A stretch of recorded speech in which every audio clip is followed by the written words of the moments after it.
we acknowledge kwamba kuna mambo ya hii drug abuse.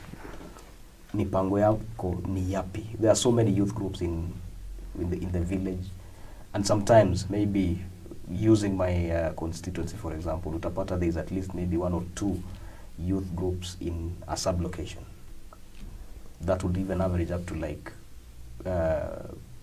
if you have 20 sub-locations, that could be 40 youth groups. 40, mipango yako kwa hawa vijana ni yapi? Now, because there is the bit of setting up or rather linking them to employment and sending them abroad. Na kuna wenye hawana hizo skills za kuemployiwa. Now kuna groups tofauti. We have some categories of these young people. Kuna wale wako kwa jua kali sector, kuna wale wako kwa bodaboda sector, kuna wale wako taxi sector, ama transport sector, in short. Na hao wote, we need to empower them.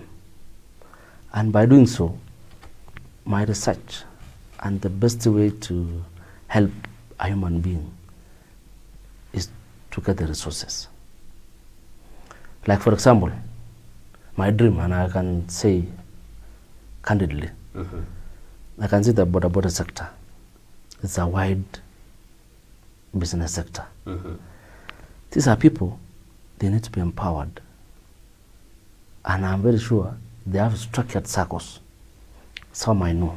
Within my constituency, I know they have structured circles. These are people, we need to channel resources into these circles. We need civic education. We need to empower them through the resources.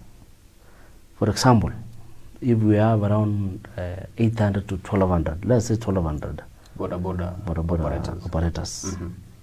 Those are within Kabarnet town. Yeah. And they have their circle, which they have. Yep. And assume everyone makes a savings of around 500 shilling a month. I'm doing the math. Just do the math.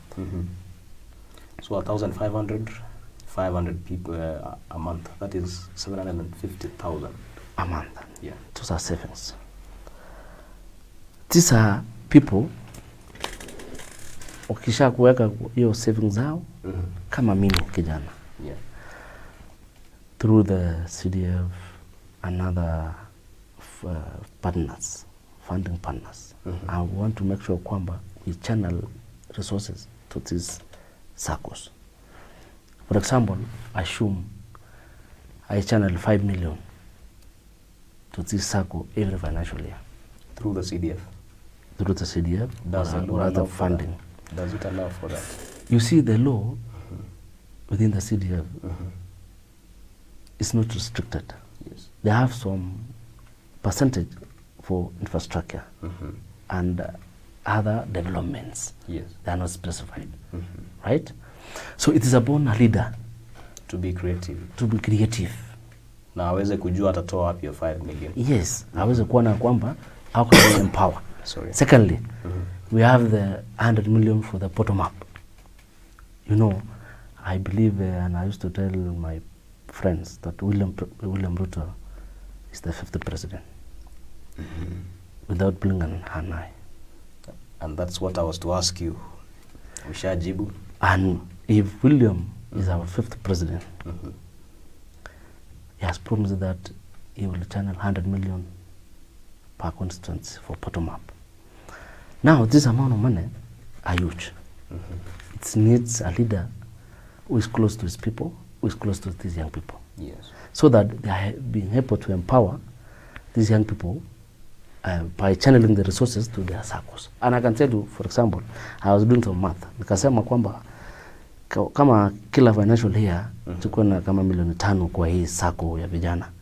Plus ile wameweka savings. In 5 years time, they'll be having close to around 30 million. They're about. Yes. It's actually 28 million. Yes. For these circles, wanasomba loan. Because statement yako kama umesave vizuri, you can borrow loan, good one. Yeah. And you can, I see nowadays wanasemanga, you can borrow mara tatu of what you have saved. Yes. So that is around almost 80 million. Yeah. Hiyo inachenga nyumba korova.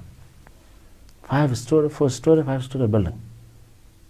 Of course, considering the cost of land, hapa Kabarnet bado Yes, iko chini. iko chini, it's around 4 million, 5 million. Yeah. Yeah, you see? So you can build a 4-story, 5-story building. Now vijana watakuwa na now shares. And that is a long-term solution. Long-term solution that they will be having shares, watasomesa watoto wao bila shida, na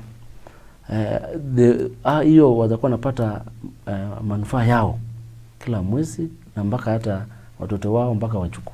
They will benefit from that investment. What I'm saying is that you have an elaborate agenda for the young people. Yeah. What other sector would you want to focus in? Because I'm seeing our time has really gone and we need to wrap up. Women. Also, we need to empower our mothers. Our mothers are very hardworking. Unapata kule wanauza nyanya, kule wanauza mboga, wanauza, unapata wako kwa soko. At least they are doing something. They are working very hard. Tunaweza saidia hao namna gani? Our mothers have suffered a lot from these premium credit institutions.